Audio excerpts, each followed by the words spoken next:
저희들 살고 있음을 고백합니다. 하나님, 엊그제는 강원도 지역에 대대적인 산불로 인해서 많은 살림이 피해를 입고 인명과 재산 피해로 많은 고통을 받았습니다. 그때 하늘에서 지금과 같은 단비가 있었더라면 하나님, 정말 산불이 다 없어졌을 건데, 또 저희들의 한계를 고백합니다. 늘 주님의 은혜와 긍휼로 살 수밖에 없음을 다시금 깨닫게 됩니다. 코로나가 정점을 향해 달려가고 있는 이때에 주님께서 친히 핏값으로 산 주의 백성들의 삶을 지키시고 보호하여 주시는 줄 믿습니다. 확진되어 이미 치료가 끝난 성도들, 또 후유증 부작용 없게 하시고, 또 확진되어 치료 중인 우리 성도들도 있습니다. 주님께서 연약한 부분 어루만져 주시고 강건케 하여 주시고, 또 면역력을 회복시켜 주셔서 속히 쾌유할 수 있도록 주님께서 역사하여 주시옵소서. 저희가 어떤 형편에 처할지라도 살아도 주를 위하여 살고 죽어도 주를 위하여 사는 것임을 알고 담대하게 이 세상 주님을 의지하며 나아가게 하여 주시옵소서. 이 시간 말씀을 통해서 꼭 예수님에 대해서 알아야 될 것들 다시금 알게 하시고 깨닫게 하시고 또 붙잡게 하셔서 예수님 믿는 믿음 안에서 승리하는 저희들의 삶이 되게 하여 주시옵소서. 부족한 자를 사용하셔서 도구로만 사용하셔서 증거케 하여 주옵소서. 예수님 이름으로 기도합니다. 아멘.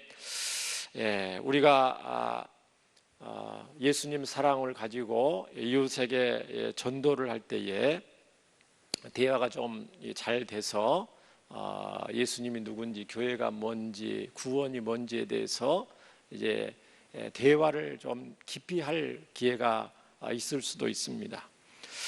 그럴 때 이런 질문을 하죠. 왜 교회만 나가야 되느냐? 왜 기독교만 믿어야 되느냐? 또 교회에서 말하는 왜 예수님만 믿어야 되느냐? 예수님이 왜 유일한 구원자가 되시느냐? 다른 종교 착하게 살고 남한테 해코지 안 하고 그렇게 하면 될 건데 왜 유독 교회만 유별나게 예수님만 믿어야 된다고 그렇게 하느냐? 라고 불신자가, 전도 대상자가 질문을 한다면 여러분 뭐라고 대답을 하실 것입니까?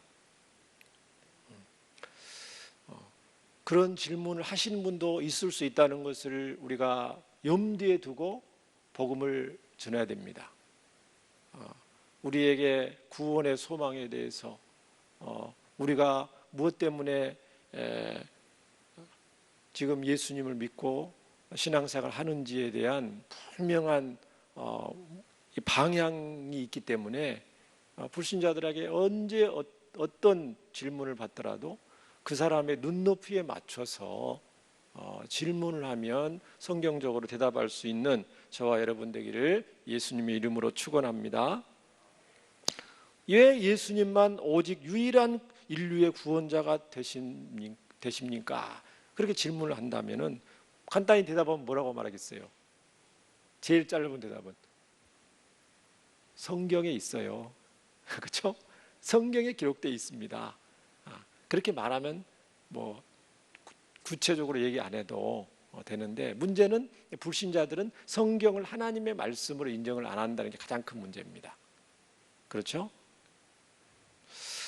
그런데 거기에 대한 이제 답은 우리 성도님들 다 생각을 하고 있을 건데, 저는 오늘 완전한 사람이신 예수 그리스도, 이제 우리 정통교회에서 2000년 동안 수립한 교리적인 부분, 신학적인 부분을 말씀에 근거해서 제 말씀을 나누는데, 이제 예수님 증거할 때가 됐는데요. 그 대답은 뭐냐면 왜 예수님만이 유일한 구원자가 되시는가? 거기에 대한 답은 오직 예수님만, 이제까지 인류에서 태어났던 수많은 사람들, 그 다음에 온 인류가 추앙하고 받들었던 모든 신들, 그 신이 무슨 그리스 신이든 로마 신이든 잡다한 세상에 수천 수만 가지 신이든 상관없습니다. 아무리 훌륭한 4대 성인 중에 한 사람이든 어떤 사람이 상관없습니다. 오직 예수님만 완전한 사람이시며 또한 완전한 하나님이시기 때문에 그렇습니다. 그러니까 완전한 사람이면서 동시에 완전한 하나님은 오직 예수님밖에 없기 때문에 그렇습니다. 이 다른 말로 말하면 인성과 신성을 동시에 가진 분은 오직 예수님밖에 없어요.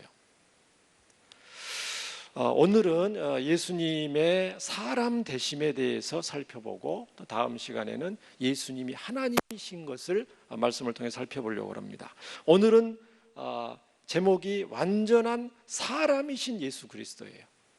예수님이 사람이다, 사람. 예수님은 완전한 사람이시다. 오늘날에는요, 이 내용에 대해서 우리 성도들뿐만 아니라 신자들뿐만 아니고 웬만한 지식 있는 지성인 불신자들도 이 사실을 거의 인정합니다. 예수님이 사람이시라는 것을, 역사 속에 실제적으로 오신 사람이다.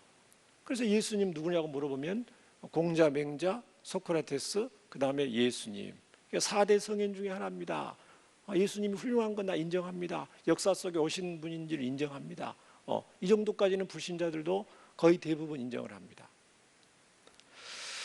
하지만 초대교회 막 이제 태동을 당시만 해도 이 예수님의 인성을 부인하는 이단들이 교회 안에 있었습니다.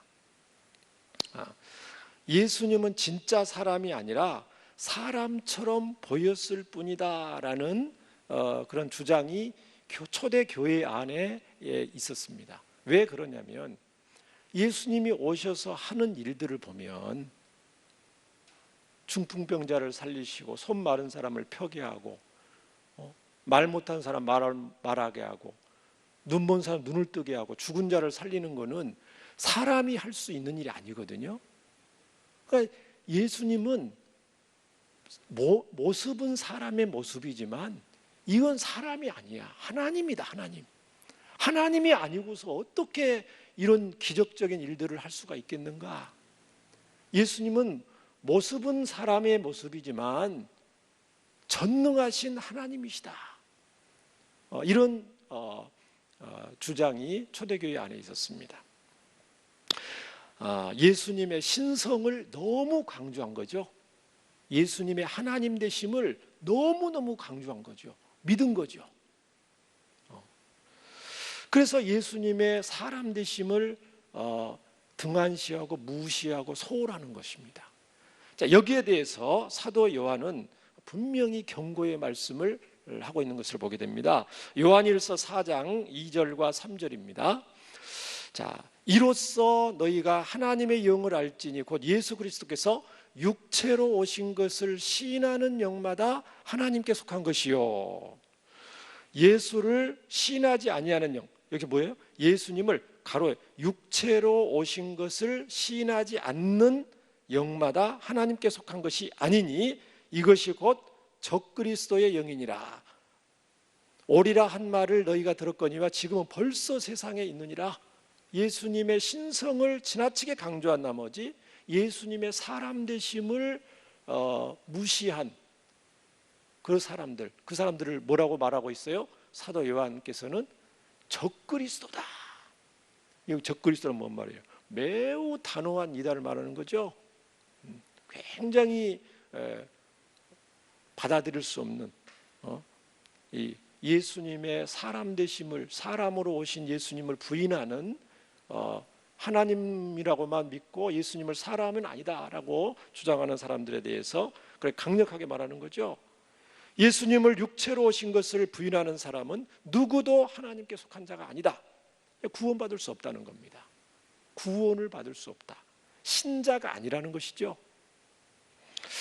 자, 그러면 왜 예수님께서는 우리의 구원자가 되시기 위해서 완전한 사람이 되셔야만 했습니까? 왜 예수님은 구원자가 되시기 위해서 사람이셔야만 됐냐 이 말이죠. 여러분 그런 생각을 많이 해보셨을 겁니다. 사람이 되지 않고도 하나님은 전능하신 하나님이기 때문에 굳이 성육신 하지 않으시고도 하나님으로서 인간을 구원하실 수는 없는가? 구원하시면 안 되는가? 꼭 하나님이 사람이 되셔야만 했는가 이 말이죠. 그리스도께서 반드시 사람이 되셔야 하는 가장 중요한 가르침에 대해서 성경은 몇 가지로 우리에게 말씀을 해주는데요. 왜 구원자가 반드시 사람이셔야 되느냐? 첫 번째로 인류의 대표였던 첫사람 아담의 불순종을 회복하시기 위해서 예수님은 사람이셔야만 했습니다. 자, 이 구원자 예수님, 구원이라는 이 주제를, 구원자 예수님을 알려면 이 죄가 뭔지를 먼저 알아야 되는 겁니다. 이 죄가 있는 곳에 구원이 있는 거거든요. 죄가 없었으면 구원이 필요 없어요. 자, 그런데 죄라는 것이 어떻게 처음에 우리 인류 가운데 들어오게 됐냐면은 첫 인류의 조상인 아담의 범죄함으로 저와 여러분도 모두 죄인이 됐잖아요. 그렇죠? 죄가 세상에 들어왔어요. 근데 이 죄의 성격이 뭐냐면, 첫사람의 죄의 성격은 뭐냐면 하나님께 불순종한 거거든요.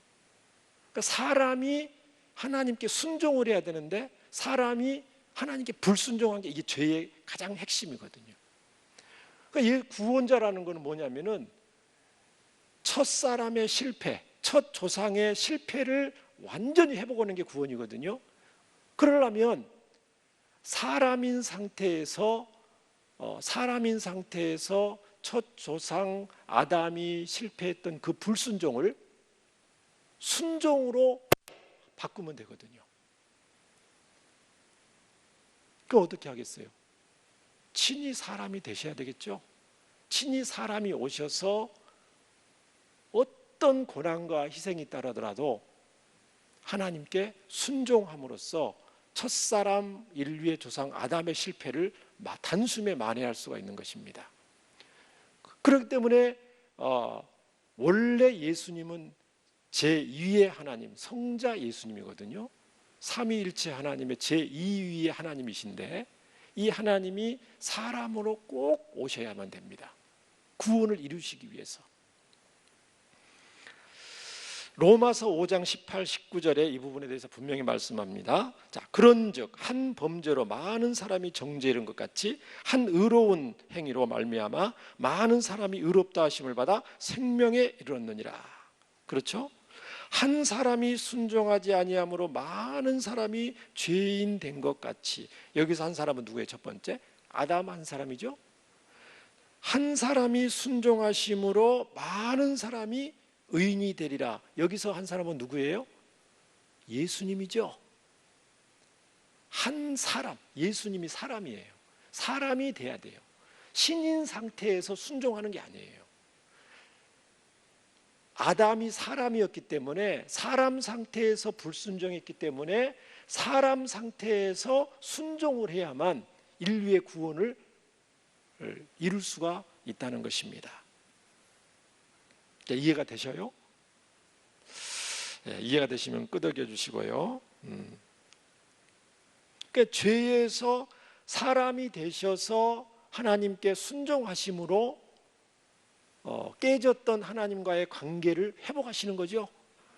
예수님이 그가 아들이시라도 받으신 고난으로 순종함을 배워서, 순종을 통해서 예수님은 구원을 이루신 겁니다. 십자가의 그 고난 속에서 죽기까지 순종하신 거잖아요.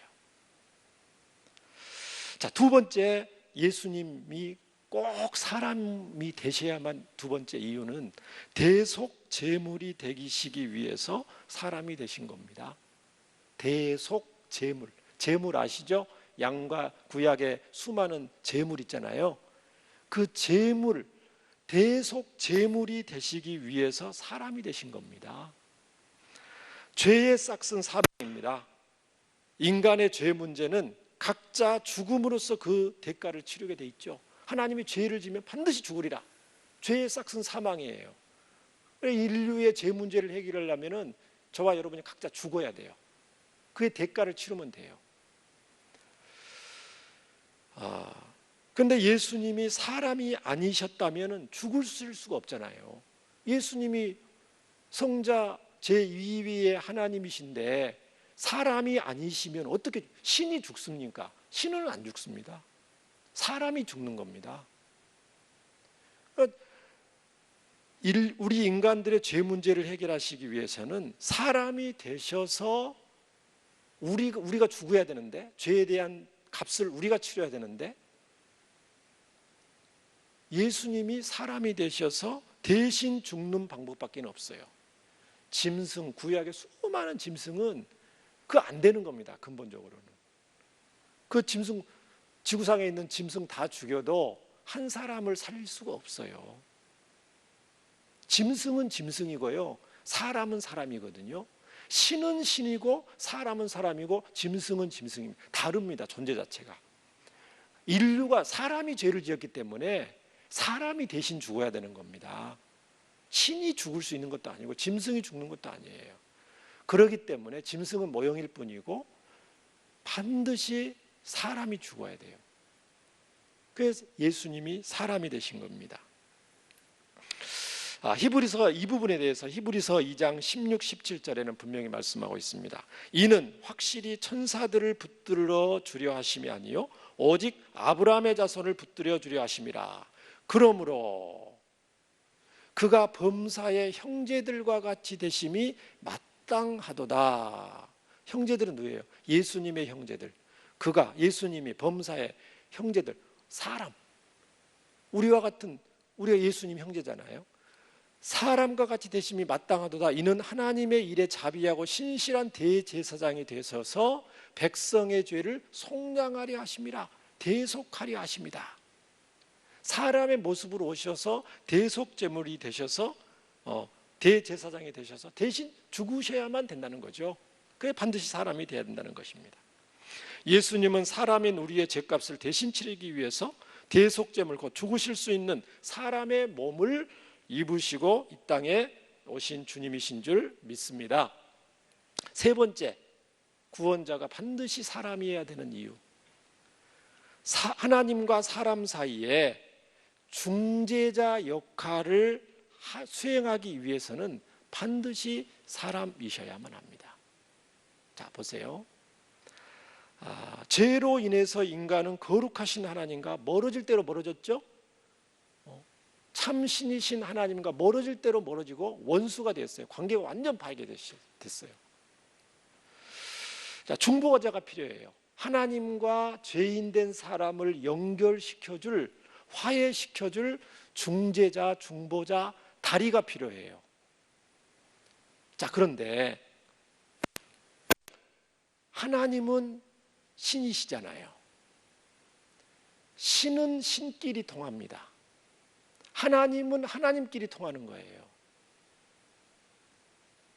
사람은 사람끼리 통합니다. 사람은 사람끼리 제대로 통한다는 거죠. 예수님이 이렇게 계셔요. 하나님이 하늘에 계신다고 보면 예수님 중간에서 손을 하나님께 뻗죠.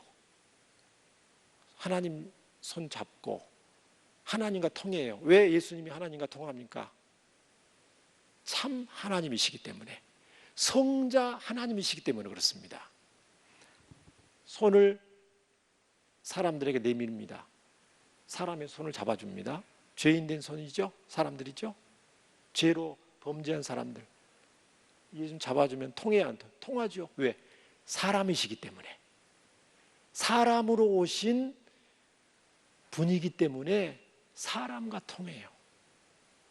그렇기 때문에 예수님만이 유일한 구원자가 되시는 것입니다. 이해가 되십니까? 이분은 예수님밖에 없어요. 지구상의 인류에 이렇게 하나님과 사람 사이를 화해시킬 수 있는 분은 예수님밖에 없습니다. 디모데전서 2장 5절에 하나님은 한 분이시요 또 하나님과 사람 사이에 중보자도 한 분이시니 곧 누구라고요? 사람이신 그리스도 예수라. 보세요. 말씀을 잘 보세요. 중보자가 한 분인데 곧 하나님이신 그리스도 예수라 그렇게 안 했다니까요. 사람으로 오신 그리스도 예수라. 원래 하나님이셨는데 사람으로 오신 예수님이 우리의 진정한 중보자가 되신다. 이렇게 말씀을 하고 있습니다. 이와 같이 우리의 구원자가 되기 위해서 예수님은 반드시 사람이 되셔야만 하는 것입니다. 자, 그런데 문제가 있습니다. 그런데 여기서 끝나면 좋은데 문제가 있어요. 무슨 문제냐면은 사람이 된다는 것은, 사람이 되려면 어떻게 해야 돼요? 어떻게 돼야 사람이 됩니까? 사람은 어떻게 되는 겁니까? 창세기 태초에는 하나님이 진흙으로 만드시고 생기를 불어넣었지만 그 이후로는 어떻게 사람이 됩니까? 사람은 사람과 사람 사이에서 태어나야 사람이 되죠. 그렇죠? 아담과 하와 이후에는 반드시 부모를 통해서 태어나야만 사람이 되는 겁니다. 그런데 사람에게서 태어나야 하는데 문제는 뭐냐면은 죄 있는 상태로 태어난다는 것입니다. 그래서 구원자가 사람으로 오셔야 되는데 하나님의 방법은 뭐냐면은 예수님을 죄 없는 상태로 완전한 사람으로 태어나게 하는 것이 하나님의 방법이죠. 인류를 구원하기 위한 하나님의 작전이에요. 그게 하나님의 방법이에요. 예수님을 죄 없는 사람으로 태어나게 하시는 것. 그게 바로 창세기 3장 15절에 여자의 후손 가운데 구원자를 보내겠다. 동정녀 탄생을 하나님 말씀하시는 거죠. 이사야 7장 14절 처녀가 잉태하여 아들을 낳을 것이요 그 이름을 임마누엘이라 하리라. 오늘 본문이 천사 가브리엘이 마리아에게서 마리아에게 나타납니다. 내가 잉태하여 아들을 낳을 것인데 그 이름을 예수라고 하라. 이렇게 말을 하니까 수태고지죠. 마리아가 나는 남자를 알지 못하는데 어찌 이런 일이 있으리까. 내 하나님의 뜻에 순종할 마음은 있는데 난 도저히 이해가 안 됩니다. 이렇게 말을 하는 거예요. 천사가 이렇게 대답하죠. 누가복음 1장 15절에 성령이 내게 임하시고 지극히 높으신 이의 능력이 너를 덮으시리니. 성령의 능력이거든요. 지극히 높으신 이의 성령의 능력이 너를 덮으시리니 이름으로 나으실 바 거룩한 이는 하나님의 아들이라 일컬어지리라. 동정녀를 통해서 너를 통해서 세상의 구원자가 올 것이다. 이렇게 말씀하시는 거예요. 그러니까 예수님이 동정녀를 통해서 오셨는데 예수님의 동정녀 탄생 이게 얼마나 중요하겠습니까? 우리 담임 목사님 이 말씀하니까 어떤 불신자가 한 분 오셔서 싫어하신 분 나오고 매일 처녀가 잉태해 아들을 낳아요. 여러분 귀가 따갑게 들으셨죠? 왜 이게 중요하냐 이 말이죠. 첫 번째로 이게 왜 중요하냐면은 구원이라는 것은요 절대적으로 하나님께로 오는 것입니다. 하나님께로부터 오는 겁니다. 구원이라는 게 사람으로부터 생겨나는 게 아니라는 거예요. 그거를 동정녀 탄생을 통해서 말씀해 주는 거예요. 자 보세요. 자 예수님이 태어나게 되시는 사람의 모습으로 태어나게 되는데 부모님이 요셉과 마리아예요. 그런데 보세요. 의로운 요셉과 순결한 마리아가 기도를 엄청 많이 하고 신앙생활을 잘 해서 인류의 구원자 예수님이 태어난 것이 아닙니다. 예수님의 동정녀 탄생은요 하나님의 주권적인 성령의 역사였습니다. 그러므로 구원이라는 것은 결코 인간의 노력이나 열심이 아닌 하나님의 절대적인 역사, 주권적인 은혜로 이루어지는 것이다. 이것을 동정녀 탄생을 통해서 하나님은 우리에게 보여주시는 것입니다. 성령의 역사로 잉태되셨다니까 예수님이. 마리아는 전혀 알지도 못하지만 순종할 수밖에 없죠. 4월에 우리 셀교회 초청잔치도 하는데 마찬가지입니다. 우리가 열심히 전하는 것도 중요하고 기도도 열심히 하는 거 정말 중요합니다. 그러나 그렇다고 해서 구원이 일어나는 게 아니에요. 예수님을 만나고 그 사람이 그런 게 아니에요. 구원이라는 것은 구원을 받을 자가 있고 하나님의 주권과 뜻대로 이루어지는 것입니다. 우리는 뭡니까? 그러면 전도자는 사랑의 통로일 뿐이죠.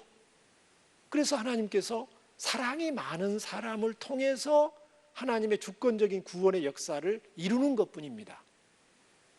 맹숭맹숭한 사람보다 구령의 열정에 불타오르는 사람을 사랑의 도구로 사용하셔서 전도자로 사용하셔서 하나님의 거룩한 뜻을 이루시는 것입니다. 자, 동정녀 탄생을 통해서 하나님은 뭘 또 말씀하시냐면 예수님이 하나님이심과 동시에 사람이심을 드러내십니다. 하나님이시면서 동시에 사람이시라는 것을 드러내시는 거예요, 밝히. 이거를 이제 신성과 인성의 연합이라고 이렇게 말씀을 하는데, 성령으로 잉태되었다. 이 말은 무슨 말입니까? 예수님이 완전한 하나님이시라는 걸 말하고 있고요. 인간 어머니로부터 일반 아기처럼 태어났다. 그렇죠? 예수님이 일반 아기처럼 똑같은 절차를 통해서 출생을 통해서 태어난 거거든요. 그건 무슨 말이냐면 완전한 사람이라는 말이거든요. 완전한 사람이다. 세 번째는요, 이 동정녀 탄생은 굉장히 중요한 내용인데요, 예수님이 죄 없이 태어나셨음을 분명히 나타냅니다. 예수님이 죄가 없이 태어났다는 것을 분명히 말씀해 주는 거예요. 자, 보세요. 죄가 없이 어떤 사람이 태어나려면은 어떻게 되냐면은 부모가 둘 다 죄가 없어야 돼요. 그렇죠? 아담과 하와가 범죄했으니까 그 이후로 태어난 사람들은 전부 죄인이라고 그랬잖아요. 부모의 죄가 자녀에게 전가되는 거거든요. 대표의 원리에 의해서 계속 인류는. 그러면 어떤 사람이 죄가 없는 상태에서 태어났다는 말은 어떤 말이냐면은 부모가 양쪽 다 죄가 없어야만 그 아이가 죄가 없는 거예요. 자, 예수님 보세요. 예수님은 아버지가 누구냐면은, 예수님은 이 땅의 모든 사람이 아버지 곧 아담의 후손으로 출생하는 데 반해서 아담의 후손으로부터 출생하지 않으셨죠. 첫 조상 아담의 죄를 전가받지 않으셨다는 것입니다. 성령으로 잉태했기 때문에. 마태복음 1장에 아브라함이 이삭을 낳고 이삭이 야곱을 낳고 다윗을 낳고 요셉을 낳고 요셉의 아들로 예수님 족보가 돼 있지 않아요? 그거는 족보입니다. 족보. 요셉과 마리아 사이에서 태어났단 말은 이 법적인 호적상 그렇다는 거지, 예수님은 성령으로 잉태되셨다는 겁니다. 이해가 되시죠? 그러니까 자, 예수님의 아버지는 없어요. 예수님의 아버지는 성령으로 잉태된 거예요. 예수님의 육신의 아버지는 없다는 말이에요. 사실적으로는. 요셉은 법적인 아버지죠. 죄가 없으시는 거죠. 인류의 죄를 전가받지 않으시다는 거죠. 아버지를 통해서 내려오는 죄를 전가받지 않는다. 자, 이제 어머니입니다. 예수님의 어머니는 분명히 마리아입니다. 마리아인데 보세요. 그러면 어떻게 인간 마리아로부터 예수님이 죄성을 물려받지 않는가? 이게 이제 기독교 역사의 큰 이제 과제의 고민이었습니다. 예수님이 마리아를 통해서 태어났다면 마리아의 죄성을 통해서 받았을 건데 어떻게 예수님이 죄가 없다고 말하는가? 여러분 그런 생각을 해보셨어요? 별로 안 해보셨죠? 그냥 예수님이 그냥 죄가 없으신가 보니까 죄 없으신 분이다 이렇게 생각하셨을지 모르겠어요. 여기에 대한 가톨릭의 답변이 있습니다. 가톨릭의 답변은 뭐냐면은 마리아는 원래 죄가 없었다. 성모 무흠설이라고 합니다. 마리아는 성모이기 때문에 일반 사람과는 다르다. 일반 어떤 여자들과는 다르리 죄가 없는 여자다. 그렇기 때문에 성모라고 붙입니다. 이해되시죠? 죄와는 완전히 멀리 있는 분이다. 그렇기 때문에 예수님은 죄 없는 어머니를 통해서 태어났기 때문에 당연히 죄 없이 태어나셨고 인류를 구원할 수 있는 자격이 있는 분이지, 이렇게 말을 합니다. 이 가톨릭의 답변입니다. 성경에 그런 내용이 있어요, 없어요? 마리아가 죄가 없다는 내용이 있어요, 없어요? 그럼 구절이 없는데, 근데 구절이 없어요. 그러니까 자 마리아가 죄가 없다면은 그 말을 인정을 하면 어떻게 되냐면은 마리아의 부모님이 죄가 없으셔야 돼요.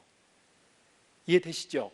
마리아가 태어났는데 죄가 없는 여자라면은 마리아의 아버지 어머니가 똑같이 죄가 없어야만 마리아가 죄가 없는데 그게 아니에요. 마리아는 똑같은 사람이에요. 믿음이 훌륭하고 믿음이 출중하고 하나님의 구속 역사에 종기 쓰임 받은 훌륭한 믿음의 여성이지 죄가 없는 여성이 아니라는 말입니다. 이해가 되시죠? 성령의 능력과 역사로 말미암아 마리아로부터의 죄의 전가가 막아졌습니다. 성령의 능력과 역사로 말미암아 마리아의 뱃속에서 예수님이 잉태될 때에 마리아로부터 예수님께로 내려올 수 있는, 전가될 수 있는 죄성이 막아졌다는 것입니다. 예수님은 성령의 능력으로 마리아로부터 인성은 취하시고 사람을 인성을 취하시고 죄성은 결코 취하지 않으셨습니다. 이것을 우리는 믿는 것입니다. 이것이 2000년 우리 신약 정통교회의 믿음이고 신앙인 것입니다. 그렇기 때문에 예수님은, 마리아를 통해서 태어나신 예수님은 죄가 없으신 구원자, 진정한 구원자가 되시는 것입니다. 다시 한번 누가복음 1장 35절 말씀을 읽겠습니다. 성령이 내게 임하시고 지극히 높으신 이의 능력이 너를 덮으시리니 이러므로 나으실 바 거룩한 이는 하나님의 아들이라 일컬어지리라. 말씀을 마치겠습니다. 우리 주 그리스도 예수님은 죄로 멸망당할 우리를 구원하시기 위해서 친히 사람의 몸을 입고 이 땅에 오신 사랑의 주님이십니다. 우리 주 예수 그리스도는 비록 완전한 사람으로 이 땅에 오신 분이시지만 성령으로 잉태되신 결코 죄가 없으신 구주 예수님입니다. 그러므로 누구든지 완전한 사람이시고 또한 완전한 하나님이신 예수님을 믿기만 하면 죄 용서함을 받고 새 사람이 되며 감격스러운 천국 백성이요 하나님의 자녀가 됨을 믿습니다. 이 예수님의 크신 성육신의 사랑 저와 여러분 감사하면서 더욱 힘써 담대히 전하는 저와 여러분 되시기를 주 예수님 이름으로 축원합니다. 기도하겠습니다. 살아계신 하나님 아버지, 감사와 찬양 찬송을 드립니다. 우리의 죄와 불순종의 실패를 회복시키시기 위해서 친히 사람의 몸을 입고 이 땅에 오셔서 순종의 대속제물이 되어주심을 감사드립니다. 완전한 사람이시며 또한 완전한 하나님이신 예수님만이 온 세상의 유일한 구주이심을 믿습니다. 이 큰 사랑을 받아 은혜로 저희들을 살게 하시니 무한 감사를 드립니다. 이 예수님 더욱 사랑하면서 또 자랑하면서 담대히 전하는 복된 삶을 살게 하여 주시옵소서. 예수님 이름으로 기도합니다. 아멘.